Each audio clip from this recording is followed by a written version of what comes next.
Hey everyone, I have a very, very special guest today, Jamie Little. How are you doing, man? Thanks for hopping on the pod today. Yep, doing great. It was great to connect. I think we are in a few different Facebook investor groups or something, and I got connected that way. So always willing to maybe offer some info or some knowledge to help some people out. So yeah, appreciate the invite. Yeah, power of social media. There's one of the random Facebook groups. Someone was posting like, "Who's doing 3 deals a month?" And you're commented, and you're like, "I'm doing a lot more than that." And I was just like, "Interesting." I know most of the larger investors who are doing a lot of deals per month, and I was looking you up even before this meeting, and I haven't seen you on any interviews or like anything like that. You're like a ghost on the internet. So I'm very excited to dive into some of this stuff. I saw one video as you doing a testimonial for like a mastermind, I think. That Yeah, was the only 30 second video. that was probably Don Costa's group, It Inner was. Circle Elite, a few years back. And so Yep. I guess the only mastermind we're part of now is the Collective Genius. You've probably heard of that one. Sure. Some pretty big heavy hitters in there. But yeah, don't do a whole lot of interviews, anything like that. But yeah, looking Here we forward to are. potentially doing more of those. So Yeah, yeah, awesome. Yeah, can you give people a background? Just anything you're willing to share, like deal size. How many deals did you guys do last month, and kind of average per month in your market? If you share anything you want about what market you're in and things like that. yeah, so we're in a Tennessee market, primarily East Tennessee. Our mix is 85% wholesale, and the rest is a mix between wholesale, fix and flip, and novations. I think our average profit per deal on the wholesale side is 22-ish thousand, somewhere in that range. Dude, I was gonna guess. Um, I was gonna ask you. I was like, let me guess. In my head, I was 22.5 was exactly what I was thinking. So yeah. nice. So I think that's kind of where we live as far as profit per deal. Does that include flips as well? Like, is that kind of an aggregated average? Flips will certainly bump that number up. I think our average profit per flip right now is north of 40,000 on the flip side. Yeah, So in fact, our CEO cool. and founder still runs the flip department, and so yeah, we do a decent amount of flips as well. And so yeah, and I'll forget the first part of that question. I forget where I was going there, but Yeah, how many deals are you guys doing roughly, volume yeah. wise? So we've been running around 70 for I guess most of this year. We did 80 last month, and we have maybe a week or so to go. We've never done 100 deals in a month before, but we're getting close. So we should be north of, I think we've done, in fact, I can tell you what we've done to date for the month so far. We are at, sorry, computer's a little slow. We're at 78 on the month. That's So, pretty. I mean, if that tracks, that could be 100. But you still got a yeah, we'll quarter of the week see. left. But Yeah, we'll see. I yeah, mean, those are contracted deals. I mean, I don't, sure, things fall out for whatever reason, title right. issues, seller backs, like there's things that happen, but that's kind of where we've been running. Team member wise, I think our team's maybe north of 20, 25 team members at this point. We're boots on the ground only. We don't buy over the phone. We sit down belly to belly with homeowners in their houses. Like I said, primarily East Tennessee. I think at this point we have four, five, six. I think we have seven acquisition reps at this point. About to hire another one. We have two people in our dispo department, and we have close to a 1-to-1 ratio as far as what some people call like lead managers or lead intake. We call them inside salespeople. 1-to-1 in terms of those team members to acquisition reps, and we're heavy on the follow up. I think it's potentially one of the marks people miss is looking for that one time close kind of thing. There's gold in the follow up. So yeah, I think that's kind of what our team members look like. We have a few project managers, a couple project managers, and some people on our renovations crew that dig more into the fix and flips side of things. We have a couple of people on our transaction coordination team. So yeah, we're in the mid 20s, I guess, team member wise. Gotcha. And what is your role in the business right now? CMO, run marketing. I've been with these guys for, I guess, just north of 6 years, I guess, at this point.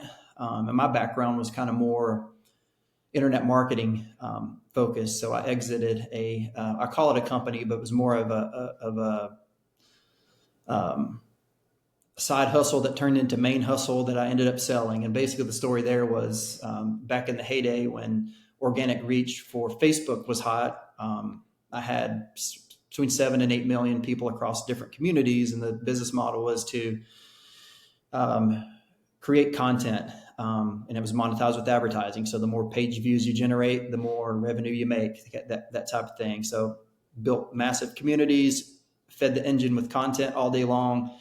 Ended up exiting that company, sold it, took a year off, was looking for something to do, and saw that these guys were looking for someone to run the marketing department.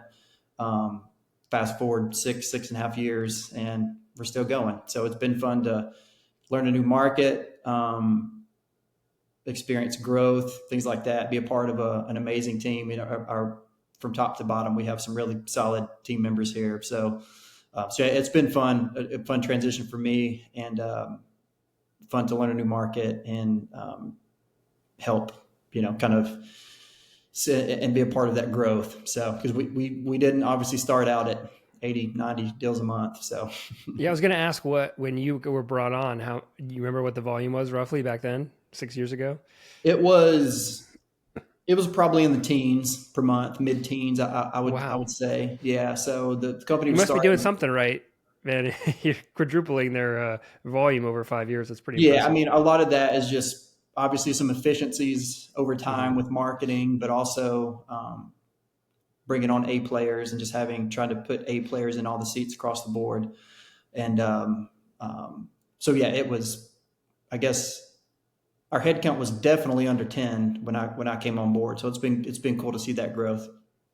That's amazing. And it's crazy that you guys are doing such a large deal. The investors I know, you were, primarily wholesaling, doing that many deals. When that kind of volume, usually they're doing at least statewide in terms of market, and you guys are not. You're doing just kind of like a larger, and actually just not even a larger, like kind of an average metro sized area. Um, I imagine you guys must be just saturating every single marketing channel you're doing to be able to do that kind of volume. Would that be a fair assumption? Yeah, well, I think so, and that's kind of one of the things we're chasing is we don't know where the top is in this market. I've kind of referred to like the East Tennessee market as kind of a mid tier kind of market. I think our MSA for Knoxville is less than 1 million people, something like that. So it's not a big market. Chattanooga is even smaller. Tri Cities, which is like Northeast Tennessee, is smaller than that, smaller than Chattanooga. So one of the things we're trying to figure out currently is kind of where that top is in the Knoxville market. It's kind of an elusive number, but Hmm. at some point you just have to feel confident and okay, we've maximized and optimized every marketing channel we can. And when that answer becomes yes, it's like if we want to grow, we plop down the same playbook in a new market, that type thing. So yeah, and we've know a lot of people across the country, and it is a little bit. I guess you could say it's a little bit of an anomaly that we're able to do that volume in a non-major market. Can't necessarily say why necessarily, but it's been fun to see the growth and be a part of it. And I think there's even more room to grow. Do you know, like, roughly, like, napkin math numbers? What percent of your deals come from follow up versus from new leads that come in? Um, I don't, but I feel confident. You mean like maybe like long-term follow-up, like Correct. they've been Yep. in CRM for months or years or so. Exactly. The interesting part is um, direct mail, radio, PPC. Those are ones that typically close pretty quickly, and I don't even know how to put a number on it as far as what percentage, but let's call it 70% of those end up either there's an answer, yes or no. It's a deal or it's not. Like it's either a dead Right. deal, there's nothing to be done there, or we do a deal. Some of the lead source that typically takes the longest, which we do well with, is Facebook. We consistently do deals from leads that have been in our CRM for year, 2 years, 3 years, which makes sense because if a lead comes in with Facebook Colder usually. Yeah. Yeah, they're sitting in the doctor's office. I joke and say they're sitting on the toilet. It's They curiosity. probably are. Yeah. Yeah, Yeah. it's like maybe they're serious, maybe they're not. That type of thing. So those are more long term nurture. But some of those other ones are rather quick. Um, but I can tell you that follow up is extremely important, whether near term or long term. I think one of the things that potentially people lose sight of a lot of times is people that we do business with and buy houses from are typically at a stage in life to where they are used to dodging phone calls from phone numbers they don't know. Sure. Yep. It's bill collectors, it's whatever. Like there's things they're dealing with in a lot of cases. And so one quick tip I can give you is when you call leads and they don't answer, double dial them. If it goes to voicemail, call back immediately. We've seen a pretty decent uptick in doing that. Even if it's a number you don't know, the assumption is, oh, they called twice in a row. It must be important. I need to answer. So, yeah, that's one trick or tip I would throw out. And but yeah, follow up is key. I know, like for example, when a lead comes in, we touch it 3 times in the first day that we get it, Yeah. for 3 days. And then I think between day 3 and 5, it's 2 days. And then it kind of trickles down from there. And eventually it goes into at least once a week and then at least once a month and once a quarter, that type of thing. And so we use a Salesforce CRM, left main. Yep. We set tasks and our team members kind of follow that religiously as far as their activity. And if you do all those things, typically the bottom of the funnel will work out pretty well for you if you're just staying on your task and being diligent, with that follow up. And I think that's potentially one of the things that a lot of solo operators lose sight of, either because they're so busy or they don't realize. But the more and more leads that you get in the top of your funnel, the more and more difficult and time consuming that your follow up is going to be. So, yeah, there's gold in that follow up for sure. For example, if we decided to cut off all marketing today, we would survive for a considerable amount of time Right. just from things sitting in our CRM for sure. Yeah. Yeah, I'm just trying to piece together. That's probably one of the big reasons how you're able to do so much volume in your market, because you've been doing this a while and doing good marketing for a long time and probably following up for a long time.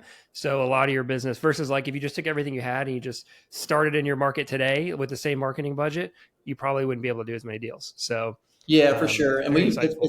that's one of the things that's been fun for me to scale up is that marketing budget.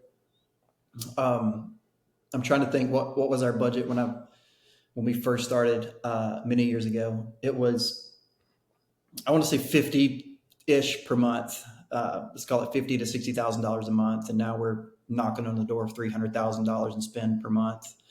Dude, that's Um, insane. That I don't think I've ever heard of anyone.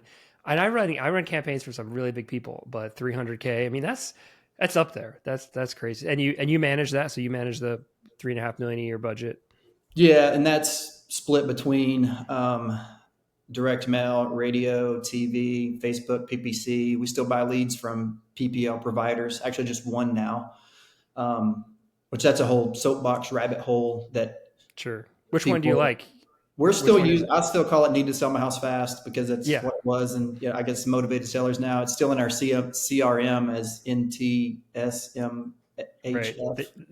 They were the first. Yeah. Yeah, Amir was in our mastermind. He actually may still be. I can't remember in one of our mastermind groups.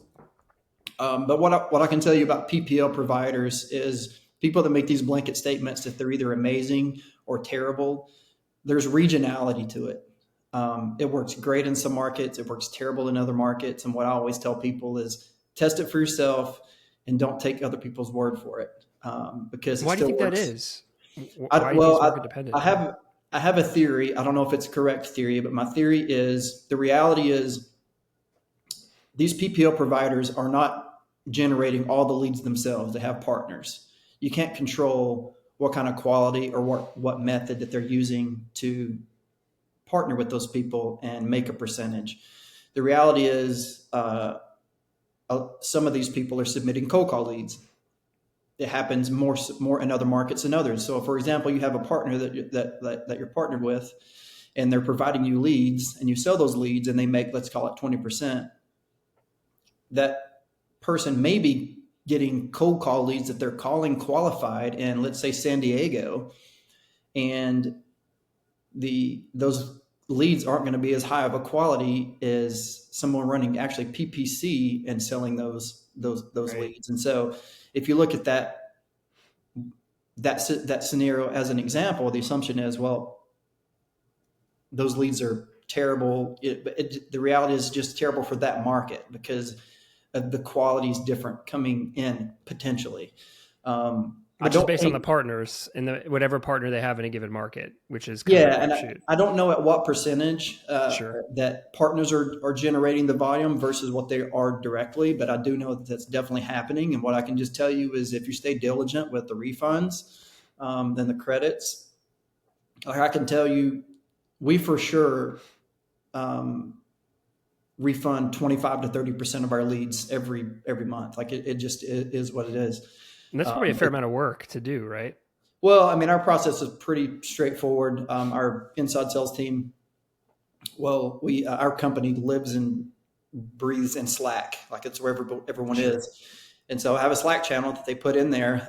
This house is listed. They didn't submit anything. It's a mobile home without land, where it's land only, or Yeah. yeah, various reasons that you can get the refunds. But if you stay on it, if you don't stay on it, the reality is your ROAS is just going to take a hit, your return on ad spend. So if you stay on top of it, it really makes a big difference to the bottom line. I mean, we refund thousands of dollars of leads every month. Right. And if Right. they ever say that we're refunding too much, that's okay. We just won't use you because we're refunding based on the rules that you've put in place, so. Gotcha. And can you break down maybe in terms of best performing marketing channels or like marketing mix, of that 300 grand you're spending, just again, napkin math, what are your top spenders and top, ROI channels and kind of what ROI are you seeing? Yep. Let me pull up a sheet here and I'll make it really simple for you. Can you see my screen or no? You can share it. There's a Well, button down there I to didn't share want to screen. share it. That's why I asked. Oh, okay. Okay. No, I cannot see your screen. Yeah. Yeah. Yeah. Yeah. So direct mail, we are running at just over a 4 ROAS currently. I'm And sorry. quick question for you: do you count follow-ups within this ROI here? Is like if you said a direct mail piece 2 years ago in a deal, does that count with the ROI? Yeah. So the way we track it is we track what we spent this month and then revenue that we add that month. Um, we don't Okay. care when that Yeah. lead came in. Got So it. Okay. it just became too daunting of a task to keep up with it at that granular of a level. And Yep. so we just track, okay, what did we spend this month and what did we add in revenue that month from that lead source, regardless of when that lead was generated. I think you'll drive yourself crazy a little bit if you start trying to start trying to attribute leads back to the month generated. And we did that for a bit and it just become, I'm not sure the juice was worth the squeeze. Sure. Makes sense. So yeah, so we're running just above a 4 ROAS on direct mail. We mail just under 200,000 pieces of mail per month. Our mail What is that, like a budget, quarter, like a third of the budget, probably, it's roughly? it's not. It was $93,000 in August, for example. There you go. Okay. Yeah. Yeah, radio. We spend about 65 to $70,000 a month, depending on what type of inventory we can get that month. And we're running right at a 4 ROAS on that. Interesting. And let's see, Facebook. We're running. It's not an amazing ROAS at the moment. It's a 3. It's at 3.5, so it's good enough for don't want to turn it off. So we try to shoot for above 4 ROAS. Is kind of what we try to shoot for. And what, three, like anything below three, you just turn off, I imagine. Well, we're at a point now to where if we were smaller, um, and scalability wasn't a problem with direct mail, then yeah, we would do that. But now we're at a point to where our fixed costs are basically staying the same. and we Mm, can't possibly spend any more in mail, and we can't really possibly spend any more in radio. So it's like we're not going to kill a 3.5 ROAS just for the sake of killing it, because there's really sure. no place else to Put it put it at right. scale. So we're starting to run into that a little bit.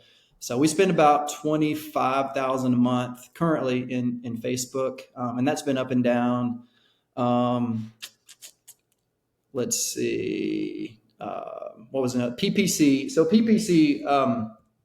This will be more of your world for sure.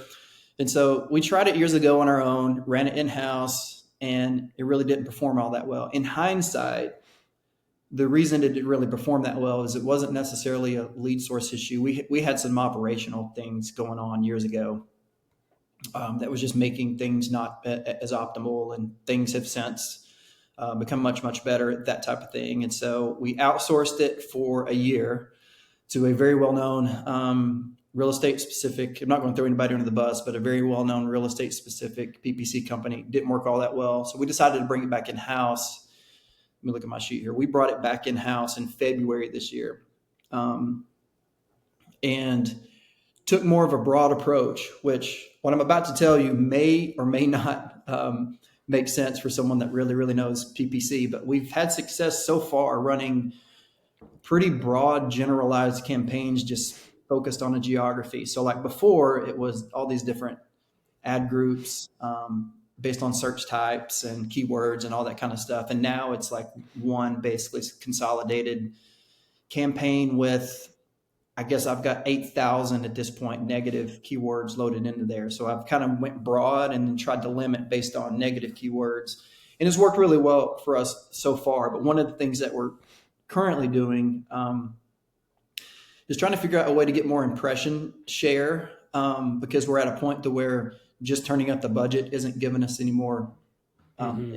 impressions. So we're trying to get more efficient with that impression share. So, like for example, August was our biggest spend in terms of PPC, because we've kind of walked it up. We're spending about $25,000 a month in PPC currently, and in that $25,000 spend, we had 13 contracts last month for PPC. That's pretty So, good. Yeah. but yeah, that's good. So we're starting to turn that corner with PPC. Finally, and September is looking good as well. And I guess the other one, as far as lead sources, is TV. And I think this one is a blue ocean for us as well. And so we're just now, over the past, I guess starting at the 1st of July, was really starting to scale this channel up. And we're spending right at $45,000 a month in TV at this point. So, and there's some other little ancillary things that happen with some other expenses, like the PPL things that we spend money on, some SEO work, some Sure. geofencing, some other things. But yeah, all in, we're 280-ish, I think, thousand per month in marketing spend. So This is really interesting. Yeah, thank you for breaking down the data for me. Have you guys tried YouTube ads? I'm trying to think of other ones you haven't maybe yeah, maximized yet. so we have that running in our Google Ads account currently, but we haven't Yeah, gotten super serious with it. So that's another one. And then that we'll be trying to turn on, figure out that type thing. And then call me crazy, but I do think that there's going to be a play at some point with TikTok, because the yeah, demographic of people there seem to be getting older than they once were. Like I can't, like when TikTok first came onto the scene, you wouldn't find any grandmothers on TikTok.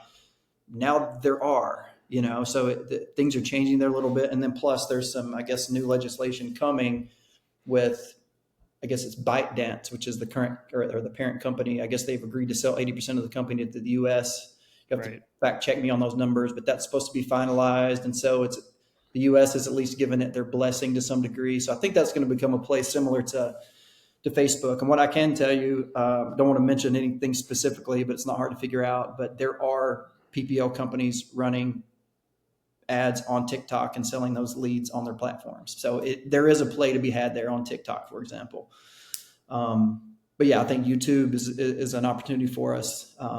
TikTok potentially as well.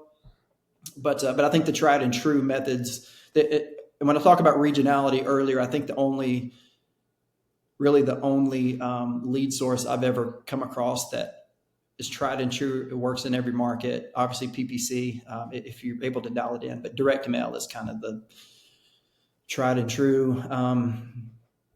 Get your list dialed in, get your mail piece dialed in, and it's probably going to work just fine for you market to market. So if someone says that this particular mail piece with this particular list worked in a market, that same exact setup's probably going to work well for you in your market. All things being equal, you know. And So yeah. I imagine you're just doing at this point like homes with equity, right? And like a very broad type list with So your I'll tell volume. you, yeah, kind of our mail setup is we use 80/20 REI for our data, and they have kind of Okay. an algorithm, so to speak, that kind of gives you a list of people based on the lead score that they come up with of people that are likely to sell. And so we mail that. And then we have a list on top of that that we call our equity list. And so and the criteria for us is pretty simple. It's anything, home prices, anything under $500,000 estimated value, at least 20% equity, and they haven't sold in the last 5 years. That's kind of it Yeah. within our certain zip codes. And so, and you need to track those things separately because otherwise one list may perform better than the other. And, or one, you know, and the list that you think is doing well is actually not, and it's hurting your overall ROAS, you know, that type of thing. So those are basically the two major pieces as far as how we do direct mail currently. And as far as the direct mail piece we're sending out is the blind offer check letter. It's been working really well for us. Have you seen that by chance? I've heard about it actually, where I just brought on a marketing consultant, and he told me he used to do this, where he would just send people like a fake check in the mail. Is that what you're referring to? Basically, it says, It's "Hey, similar.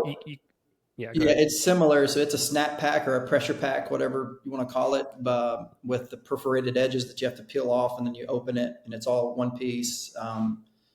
It's got a window that says "Pay to the order of," so it kind of looks like in it. You open it, and it's kind of like, we would like to make you an offer on this property at this address. We can turn this check into a real check. That's basically the gist of it. There's pros and cons. The cons are that you're going to get a lot of people calling upset saying, take me off the list. It's just the nature of a high volume direct mail game. Sure. The positive is this thing has been working for, let me think about my timeline here, a year and a half, and hasn't missed a beat. That's not to say it won't stop working at some point, but it's still clicking along. So that's basically the two pillars of our data, and what we send out as far as direct mail works pretty well. So and thank you for sharing. That's a really awesome tip. The On a weekly and monthly basis, when you're looking at your KPIs, besides obviously ROI, what are the most important KPIs that you're looking at? And also, I don't know if you know the sales ones as well. I've talked to, because we have people who have a dozen people on their team, and it's really interesting to hear kind of some of the KPIs people focus on. So I'm very Yeah, curious for you. yeah, for sure. So we have an L10 meeting every week.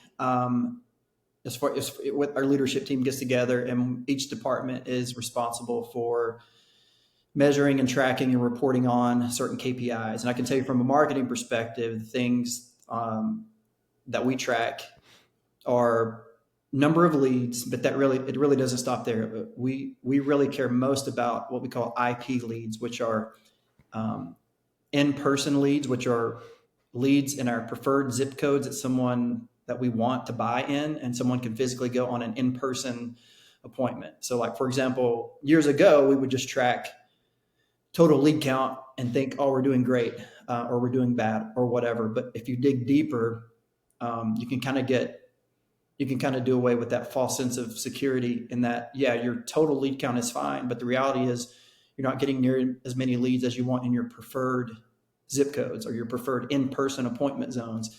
And so that's one of the KPIs that we track week to week, is getting a minimum number of IP, what we call IP leads.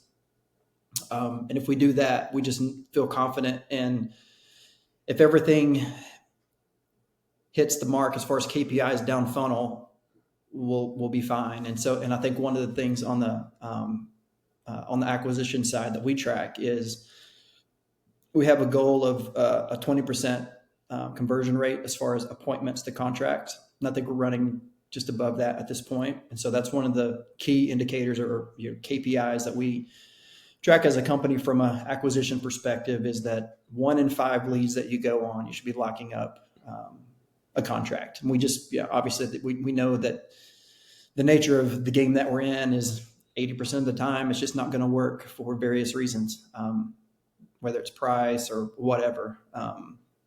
So that's one of the KPIs that if we get the number of leads that we need in the top of the funnel in the areas that we want to go in-person appointments on, and our acquisition folks are locking up 20% of those appointments, we'll be fine. And I think another key piece in the middle, and I don't know these by memory, let me look here really quick.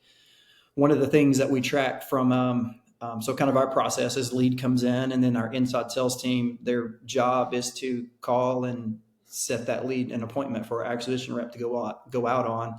Probably immediately, I imagine, right? Yeah, for sure. So we try to call basically within seconds if we can that lead comes in. So one of the things that we track as far as KPIs for what some people may call lead managers or lead intake is we want to convert 75% of those leads to an appointment. And sometimes it's a phone appointment. There are circumstances. So that's kind of what we're trying to do there. And so based on the number of leads that we know we need, based on the conversion rate of lead to appointment, now we can start to hold our team accountable for the minimum number of appointments that we need set per week. So those are kind of some of the higher end or kind of the broad KPIs that are most important for us. If we're getting the number of leads in the areas that we want and we're setting appointments at a high enough percentage of those leads and our acquisition reps are locking up 20% of those leads, or those appointments, then we'll get what we need at the bottom of the funnel. So, well, one investor I have down in Florida, I think he has a team of like 8 or 9. He tracks close rate per rep per channel, and he said that some of his reps close better with certain channels than others. Is that something that you've considered tracking or think would be useful, or any thoughts on that? We have that data. We don't really look at it necessarily. I can tell you one thing that we do is the reality is certain reps have better performance than others at times or consistently or what have you. And so inevitably what will happen is we'll try to prioritize certain reps with certain appointments at times if volume is heavy with lead flow, things like that. But we don't necessarily get that granular with by lead source. But yeah, if the data doesn't lie, so if that's something that they're tracking and it's beneficial for them to take action based on that data, then hey, do it. Very, very cool. Do you know what your like payback period is, I guess, or like how long it takes from when a lead comes in?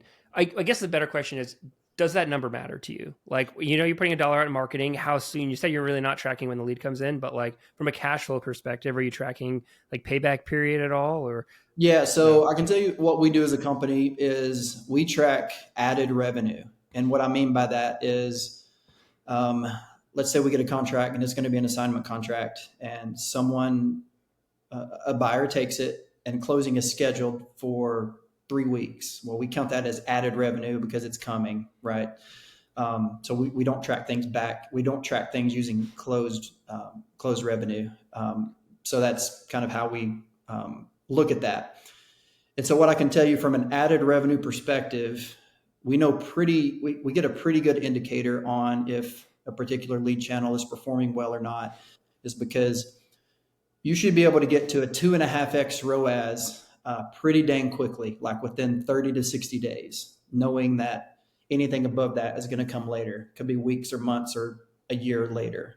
So if you can get to from an added revenue perspective to 2.5x of what you've spent this month within 30 to 60 days, you can feel pretty confident that you'll end up at around or north of 4x ROAS at some point due to long-term follow-up, different issues, deals push out, drag out, whatever. So that's kind of the way we look at it. We track revenue from an added perspective and try to get to 2.5x almost immediately, knowing that the rest is Interesting. coming later. And that, just so I'm clear, the 2.5 that's money that's like in the pipeline, like out of revenue, or versus like you've already closed on it, cash in the bank. Yeah, it's not closed cash in the bank, but there is a scheduled closing. So we're Got either it. going to Okay. close on it because we're taking it down to fix and flip it, and what we use is a projected rep profit number for the added revenue immediately. Um, Same with the novation. There's a projected number, and then the wholesale number. If we have a deal for 100 and we sign it for 120, we immediately realize $20,000 in added revenue because it's scheduled, even the following month or whatever. So it just became too. It's a little bit clunky if you wait on things to close, because especially from a Right. making decisions from a marketing perspective, because there's such a lag in feedback. The feedback loop, it's just such a long period of time. So we decided to shorten that up. We can use added revenue as a pretty dang good indicator on, are we making the right decisions or not from a marketing channel perspective.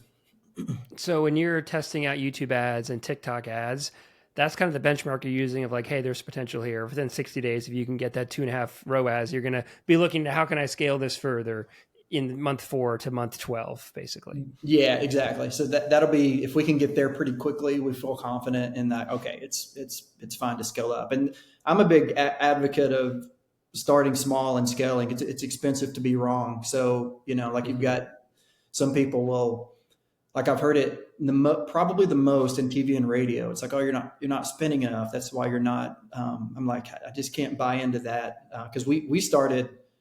I'm trying to remember. I think our budget when we very first tried radio was like maybe $7,000 or $8,000 a month, and now we're close to 10x that. And we wouldn't have scaled up if the 7 or 8,000 didn't produce enough. So yeah, it's expensive to be wrong. Test something small, scale it up, and then keep walking it up and measuring it. And then at some point, you'll figure out where that diminishing return is. And it's like, okay, I went too far. Maybe let's step it back. And that's kind of the sweet spot of where you want to live from a ROAS perspective. So Interesting, interesting. One thing I think a lot of investors, a lot of our people who work with us, they're salespeople, right? Like wholesalers are salespeople, oftentimes, and one of the reasons why clients cancel with us is like they're doing flips as well, and like the flips drag on, shocker, they're over budget, and it's a cash flow issue, basically, is what I'm trying to say. yep. And we get asked this literally every lead that calls us, like, what should my budget be for marketing? um, how do you go about making the decision of like, let's just say there's an investor who's doing well with one channel, be it cold calling or SEO or direct mail, usually is what it is, and they want to add another channel into the mix. How should they think about, or how should they go about making the decision? What should my budget be over what time period? Kind of what variables would you look at from just kind of a cash standpoint? Yeah. So what I can tell you is, outside of cold calling, what we've experienced is that regardless of marketing channel, first of all marketing channels work. There's no magic unicorn that people are like, it doesn't exist. People are like new shiny object. Like, all marketing channels work. This doesn't really apply to cold calling, but channel after channel, what you're going to see is that your cost per contract is dang near going to be the same across all of them. It's just, let me back up. Your cost to get a contract across the finish line is going to be the same across all of them. So whatever that number is for you, whatever your truth is, if it's costing you $6,000, $7,000 to get a contract across the finish line, and you're expecting 3 deals per month to test this thing on average, then you need to be spending $18,000. And if it's costing you 6 to get it across the finish line, then budget 18. And the other thing is, pick a number that you're comfortable with, that you can be consistent with, because if you do this start and stop thing, inevitably what's going to happen, you're going to start something, you think it doesn't work, you stop it, and 3 months later, 4 of those leads monetize, and you're like, dang, I shouldn't have turned that off. Now there's this gap in pipeline. So pick Right. a number that you can be consistent with, figure out your costs to get a contract across the finish line at title, and work backward from there. And I What does think, consistency mean to you? Like, how many months would you say if someone, let's say, has a war chest of like 50 grand that they're like, hey, I just got this huge deal. Let's reinvest it. Let's scale. What would your strategy be? 50 grand. They want to add another channel in. yeah, I would say I consider 6 month kind of short. So I would say minimum 6 month, preferably at least a year. Something like that. That just seems to be just because these life cycles of some of these deals are so long, like the cash on Right. cash conversion cycle, it drags out sometimes. And there's a lag in information, a lag in data, a lag in how That's the hot hardest leads part. are. Think there's different things. So I would say I wouldn't try anything for less than 6 months, to be honest. Unless, like for example, you try. Let's say you try cold calling, you hire a team. If you're not getting leads, um, or enough leads, like I understand to make a change or stop it. But if you're getting lead flow in the top of the funnel, keep it going for a minimum of 6 months, preferably a year before you kind of make that decision. Just, again, for some of the reasons that I mentioned. But so yeah, and I don't know what your opinion is on that, but that's kind of my view on how I've always looked at. If we try something new, that's kind of what we're going to commit to doing it. Usually we tell people like you should have at least a minimum 90 days, ideally 6 months, like you're basically. So yeah, we're right in line there. The investors who are doing the best, like literally say the same thing you do, like minimum 6 months. People who've been around who understand marketing, and don't freak out. Like we try not to sign up people who freak out after 4 weeks or 4 weeks. They're like, it doesn't work. Like, come Yeah. on. Yeah, I mean, the Yeah, reality is that if you start PPC brand new today, you're going to have to lock up the very first lead that comes in and monetize it before you see any money for probably 30 days. And sure, that's exactly. if you crush the very first lead that came in. So don't expect much. Sure, lead flow, you can expect that, but don't expect contracts and monetization to happen quickly. And I hope hopefully that's obvious, but I think a lot of people lose sight of how long some of these sales cycles can be, Yeah, in that real trips estate. investors up all the time when they're planning their cash and marketing budgets. Like they don't think about it. They're very emotional on a month to month level. So always trying to drill that in for sure. And Yeah. it's just in the back of my mind, like this is all really, really awesome information. Like when you're spending, because I just it seems a bit of like an anomaly. I'm trying to like bridge the gap in my head because I talk to so many investors who like say, oh, like this channel's better than others and the lead quality is better here and there. And like even with pay-per-click marketing, the fact that you're able to spend $20,000 a month in a fairly small market is like I'm extremely curious how it's set up because we when we set up campaigns, at least for pay-per-click, that's kind of where I stick my knowledge base in. Um, but we try to do a pretty targeted campaign because investors complain, oh, the leads aren't good, the list on the MLS or blah blah blah, this and that, and they can't get refunds like a pay per lead.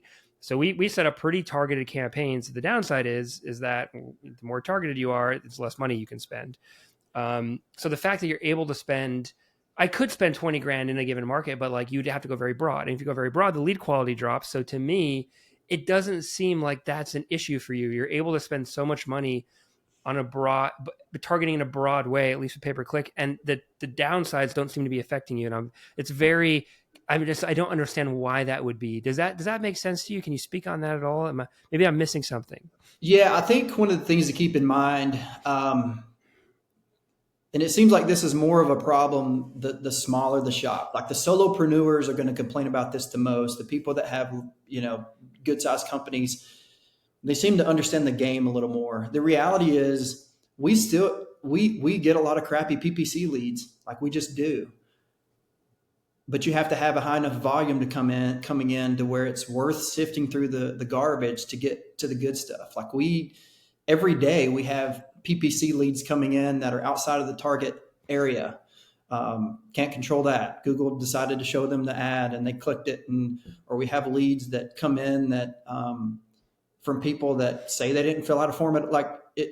There are things that happen, and so you just have to give it a long enough runway, um, and be willing to sift through some of those challenges to get to the good stuff. I mean, the reality is, for every good lead you get, it could be north of a $20,000 profits. I mean, we're talking about high dollar transactions, Right. so you have to stick with it.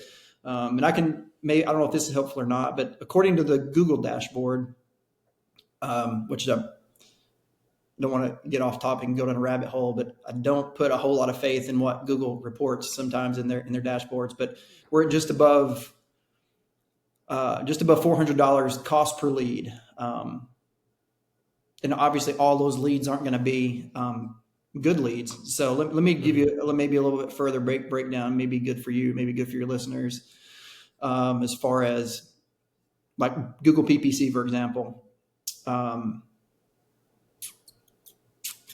Let's see, so I just told you that the Google dashboard reported just above a $400 cost per lead. So last month, it was a $600 cost per net lead, which is like you take out the people that didn't really want an offer, don't really have a house for sale, didn't like whatever. So it basically costs us $600 to get like someone that's at least raised their hand that said, I have a house for sale. And so if you do that ratio, 37 of those people came in for 13 contracts. So it takes less than 3 net leads to get a contract from PPC. So like, for example, like our average cost this is going to be an outlier. So I may actually add up a few months here for you to give you more of a better idea. But last month, our cost per contract was $1,700. Like, I promise you it won't stay there like that. That's a really low cost per contract, to be honest with you, from a at scale. If we're talking about PPC. So let me give you on the year, our average cost per contract is $2,300 from PPC, which honestly, that's still low. If you can, and that's spending what is that, 100 grand? It was less. It's like 78,000 or something this year. And that's because primarily like we started small back in house and we've scaled it up month over month. And we're trying to figure out how do we spend more, those kinds of things. So anyway, I took a little bit of a side turn there from what you were no, that's asking, but that's crazy. I mean, yeah, so 1 in 3, yeah, net leads. So we didn't go over this, but let's say gross leads was probably what net leads are, maybe 2/3 of gross leads, roughly. Well, let's see. So 37 in the month of August, for example, and we had 61. So 50, yeah. Okay, we'll call it half. Yeah. Yeah. Okay. So you're closing then 1 out of 6, 1 out of 7 gross leads for PPC. That's really freaking good for like, especially doing kind of an at scale broad targeting. That just seems way above average. So I don't know if you guys are like, I don't think it'll stay there. I think it'll go down. I think the reality is, based on our average profit per deal, when you add everything up as far as wholesale, fix and flips, novations, like if we can live in that getting a deal across the finish line by the time you factored in all the kill rates and all that stuff, you got a house under contract, it fell out or whatever. But if we can get deals across the finish line for $7,000, regardless of lead source, we're going to take it. Sure. All day long. So PPC, there's room to scale it. You think it's partially like, is it like you're putting a lot of things under contract that fall through, or just like you guys have like amazing sales guys? Like, I'm just trying to figure out like what it is. Cause I mean, over the course of a year, it's like a fair amount of data. 80 grand is a fair amount of data. And like, that's a very low contract rate. So I don't know. I'm just very curious if you like, are you guys, if you guys are locking up like things that are like 50-50, then maybe that would make more sense. I don't know what your guys' process is for locking up contracts. Yeah. So industry standard at scale is killing about 40% of your deals. Like that sounds high, but that's just the reality of high volume shops. Like everything, you lock up deals that maybe you shouldn't have, or there's title issues, or come to find out there's 7 heirs and 2 are in prison. And like, there's just like things are going to happen. I think the smaller the shop you are, if you're a solopreneur, you're probably not going to experience a 40% fallout rate. Usually it's 80% close rate is kind of what we see. Yeah. So, but as you scale up, just things are going to happen like Makes at a sense. higher clip, you know? So, um, so Yeah. yeah, I don't think you should be going out guns blazing and signing up everything at questionable prices and killing 90% of your deals. But the reality is you're going to be killing a lot of them, at scale, just for various reasons. Things out of And your I'll say control. Right. this, like Yeah. this bit of a soapbox for us, for me personally, but even as a company, is we are extremely transparent with our sellers. Like we don't set any false hopes or expectations. We don't do the whole, hey, we're for sure your buyer, and then we're bringing buyers by pretending like they're home inspectors. Like we don't do that. It's basically, look, we don't buy every home that we come across. We buy a lot. If we don't buy it, we may bring in a partner. If they want it, we may have to get your home exposed to the open market, which is the novation route. Um, and so we're very transparent about all of that. So if we have to kill deals, it's not it's not this huge shock. Like Right. we communicate, we're transparent, like we try to do things the right way and not do this whole shady, dodgy thing. And if you're transparent and honest with people up front, I'm sure there's some. At the end of the day, we're a sales organization. Sure, there are some tactics. There are some things that you use. There are things that you're building rapport. You're doing all that kind of stuff. But at the end of the day, if you're doing business the right way and you communicate and you're transparent with the seller, they understand that things could happen, but we'll let you know along the way. And I can't speak for every sales rep, but I certainly know that there are situations to where it's like, look, this price is iffy. I don't know if we can make this work. I might need a price reduction, just so you know, but let me give this a shot. And if that's a conversation needs to be had, it's not a shock that we call back for a price reduction. It's Right. we had that conversation. Like I kind of let you know that I didn't think this price would work, but maybe I'm wrong. Let me do some due diligence here, and you have to go back for a price reduction. So we very much so attempt to do things the right way. I mean, we've got um, north of 200 5-star Google reviews and over 300. Right.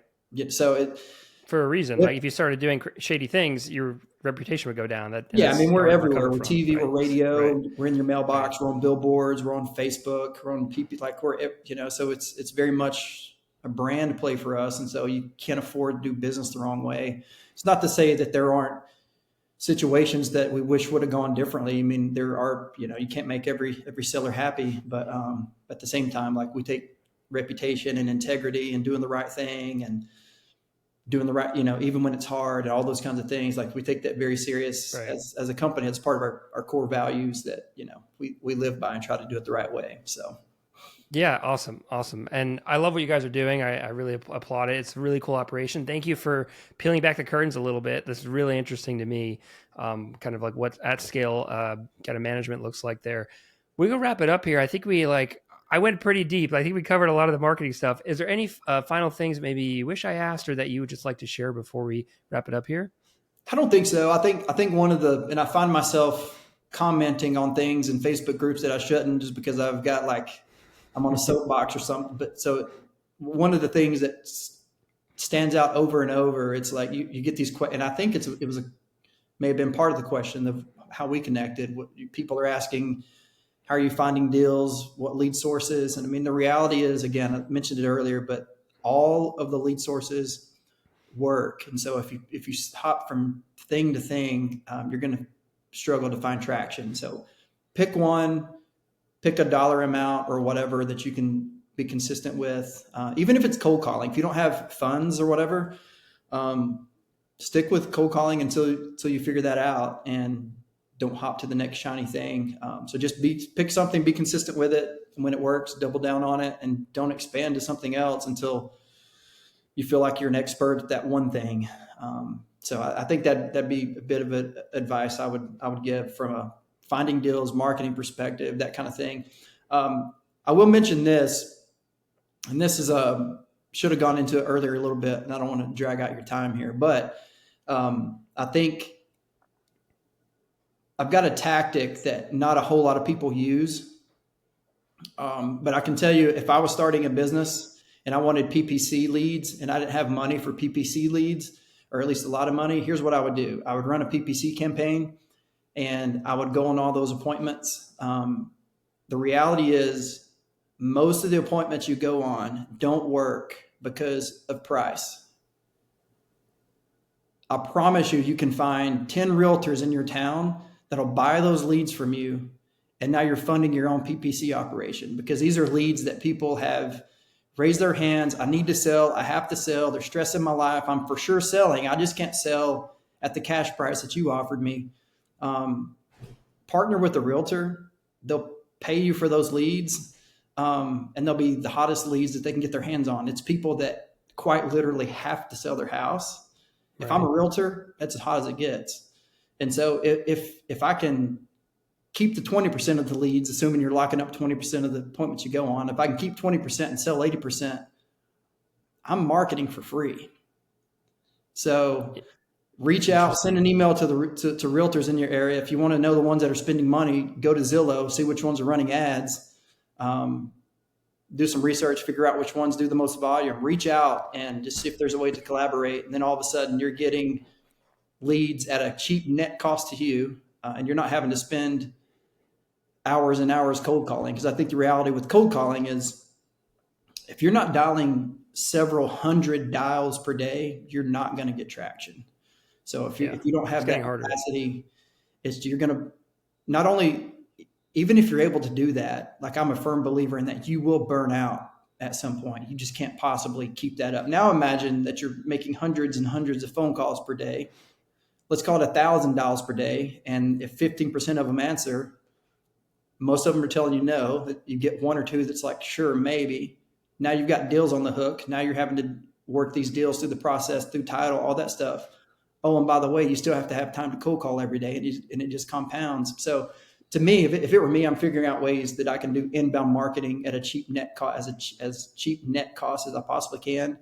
That realtor angle is one that not many people are doing. I would almost guess that wherever you are watching this podcast, there's probably no one in your market doing that. And trust me, they want the leads. So I don't know, do with that what you will, but I can promise you that's the way I would do it. And basically pay for my leads month one, and probably turn a profit doing it just on the lead side, and keep the ones that I want to wholesale. I love that. Yeah, that's great. Especially getting started to subsidize the cost. Maybe a few years in, you want to keep them for a follow-up or this and that, Yep. Right? But yeah, we don't do that. I mean, we're at a scale where it's not worth the time, but I can promise you as a solopreneur, man, like that's what I would do. So I don't know. Yeah. Maybe the leads are value. The leads are assets, right? Let's monetize them, right? Makes sense. Awesome, man. Thank you, Jamie. I appreciate your time here. It's been amazing, man. Looking forward to seeing you on other podcasts in the future. Yeah, I don't know. We'll see. Maybe just in Facebook. Maybe just like commenting like nuggets in Facebook threads. Well, I see you posting once in a while. I'm like, Jamie, this guy knows what he's talking about. So, yeah, man. Appreciate it. Cool. Thanks, Jamie. Take care, man. Thanks, man. See ya.